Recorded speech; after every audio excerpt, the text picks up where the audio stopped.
reading the Gospels, what have you concluded about Jesus Christ? I haven't read the Gospels. I would confess that the vast majority of primary sources throughout the history of the entire human race are largely incorrect. What is the foolproof evidence that Jesus did rise from the dead? Do me a favor, watch this clip. This history major makes an audacious claim challenging the primary source documents for the Bible and comparing them to all other religious texts. Hit that subscribe button, stick around until the end, because I debunk this guy's claims by looking at book sales of all things. And don't forget to let me know your thoughts in the comments. I don't really know what I like or dislike, or my beliefs about God, religion, etc.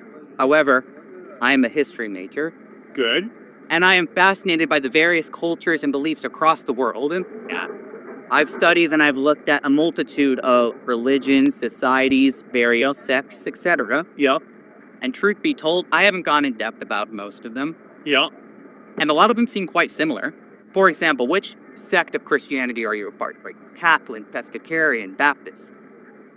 I am not any part of any sect. I'm a follower of Jesus Christ. And I connect with a lot of Catholics and a lot of Protestants in terms of sharing that faith, but I am not part of a sect. Okay. I'm a follower of Jesus Christ. Okay. Now, why as an historian, you're a history major? Why do you think as a history major that I would seriously want to follow Christ based on the history of Christ? Why would you think that? Oh, it's a good question. I think there's a multitude of answers involved. I mean, perhaps your parents were Christians and raised you to be that way. Perhaps you had individual life experiences which drove you to follow the various beliefs you had. Maybe it was because the God, if there is one, communicated those ideas with you and revealed himself to you in a sense.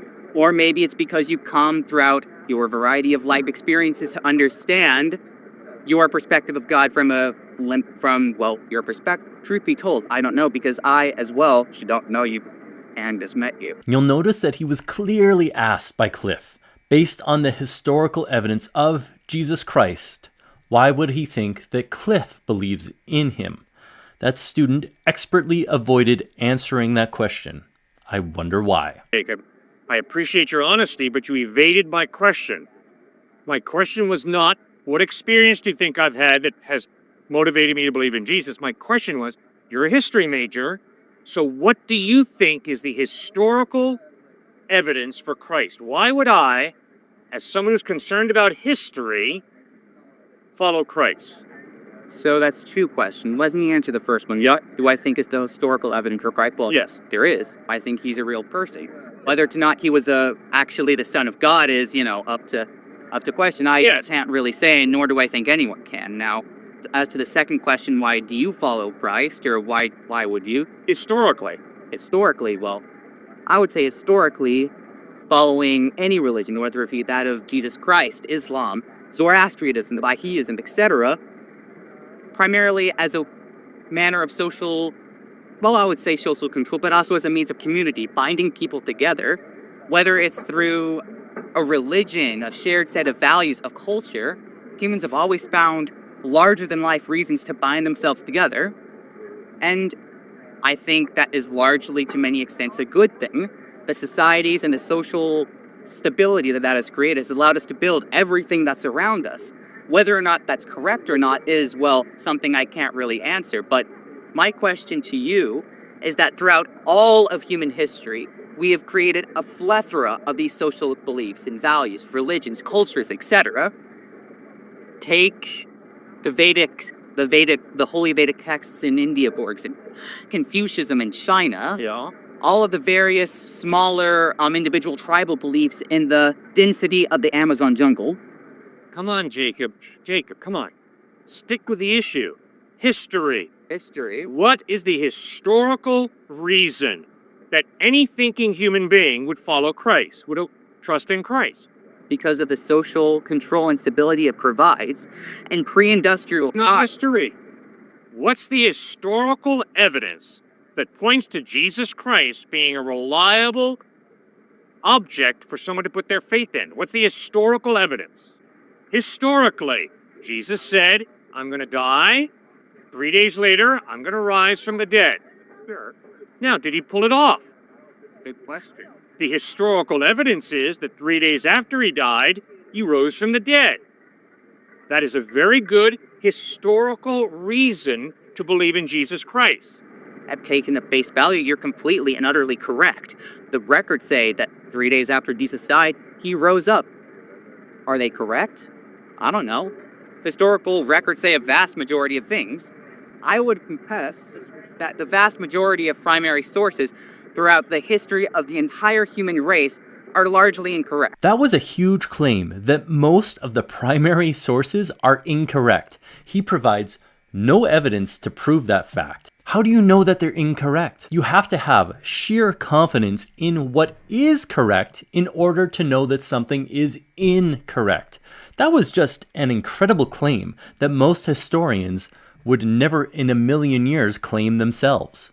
Uh-huh. Yeah, So how do you determine what is correct, Jacob?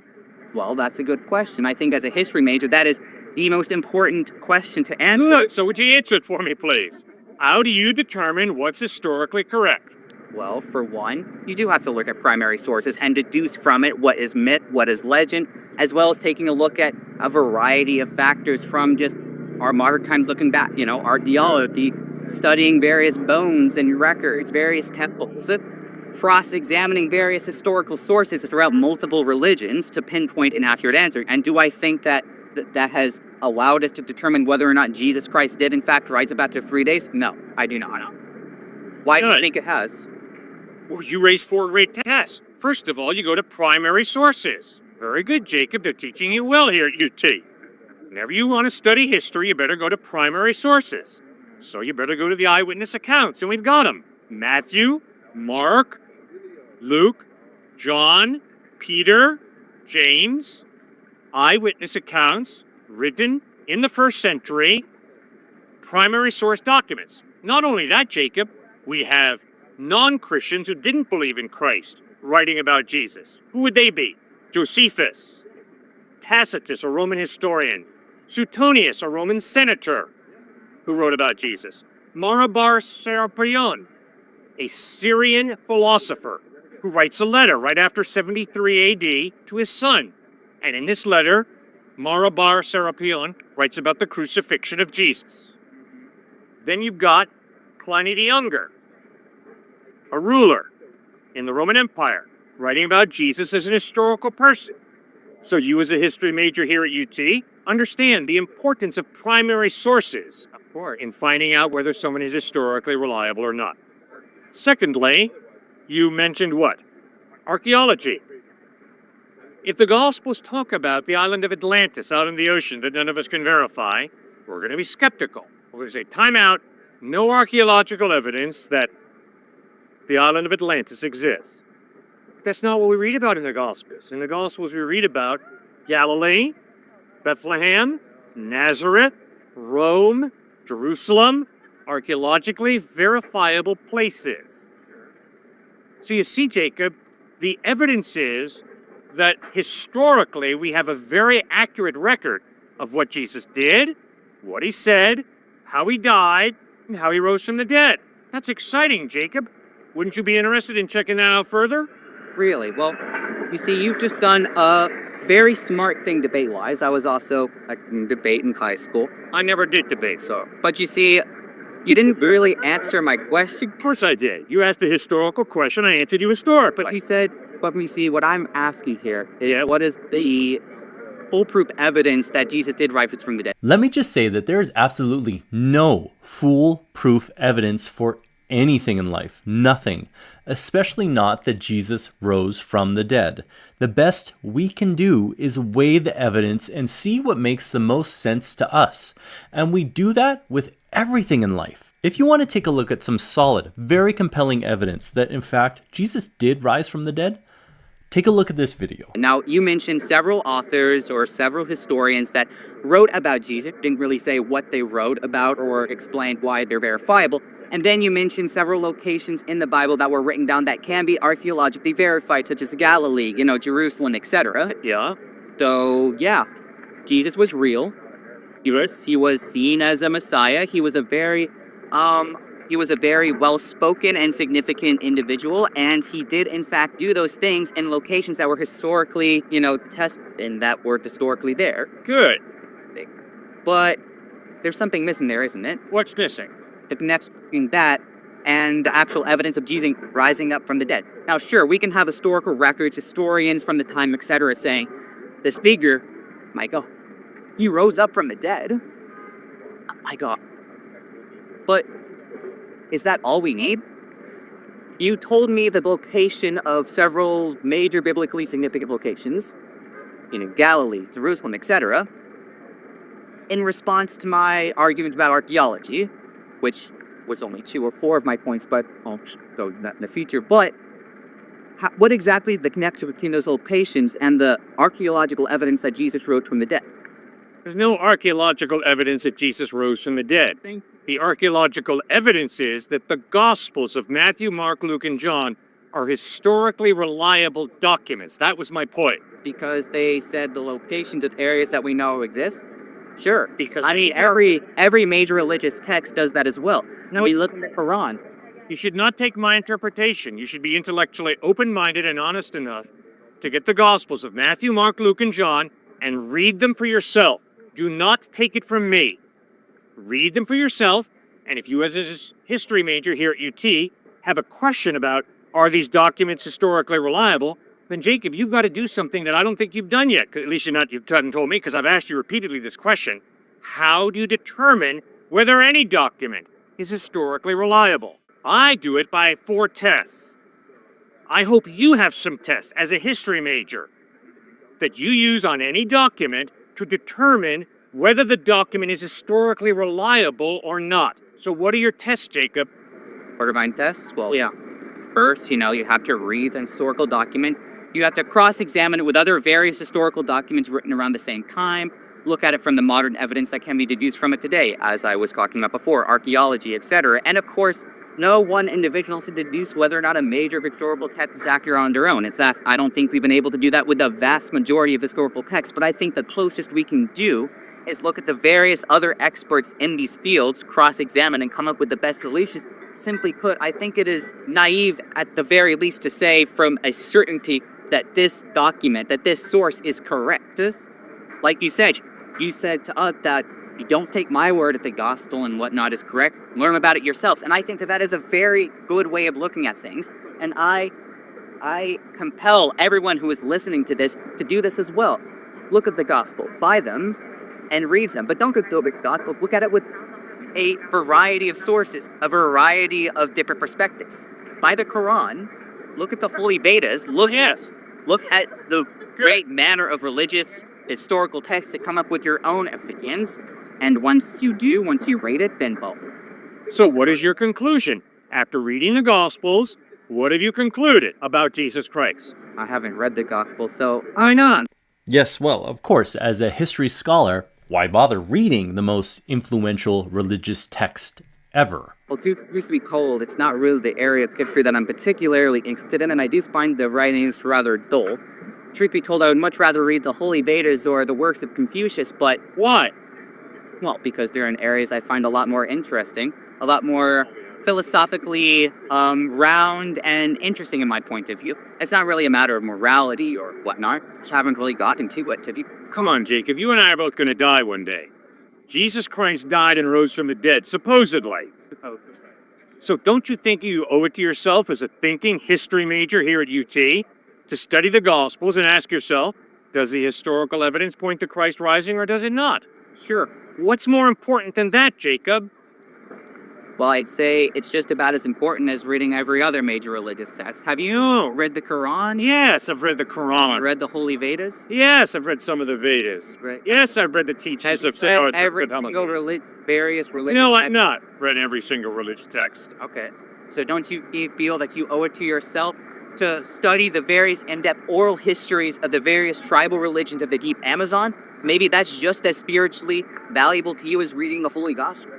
Good. And I can promise you, Jacob, if you've read the writings that are found in the deep Amazon jungle down in South America, and if you say, Cliff, this is true, I'm going to ask, please tell me, Jacob, why have you concluded that those writings from the Amazon jungle in South America speak the truth? The same way I hope you'd ask me, Cliff, why have you thought that the evidence of the Gospels points to Jesus Christ being the truth? That's to be open-minded, right? Sure. Okay. So once again, Why have you chosen not to read the Gospels carefully in light of the fact that you are at a university in a nation where the Judeo-Christian ethic has been the overriding ethic? Because I chose to prioritize studying and reading other religious texts, simply due out of personal interest. But how about this? What's your name? Cliffe. I'll make a deal with you, Cliff. Yep. I'll read the gospel. Yep. If you, in turn, Yep. spend some time and effort going to the deepest, darkest corners of, well, just historical records in general, of oral cascades, and deeply in-depth studying the oral traditions of the various Amazonian people. You gotta be kidding me. You just asked me, come on, Cliff, let's make a deal. You're gonna read the Gospels, and you want me to go to the Amazon jungle in South America and check out those... No. Okay, what do you want me to read? I want you to read the various online or in paper accounts of these oral texts of record. Which one? Good question. You're the one who put it forward.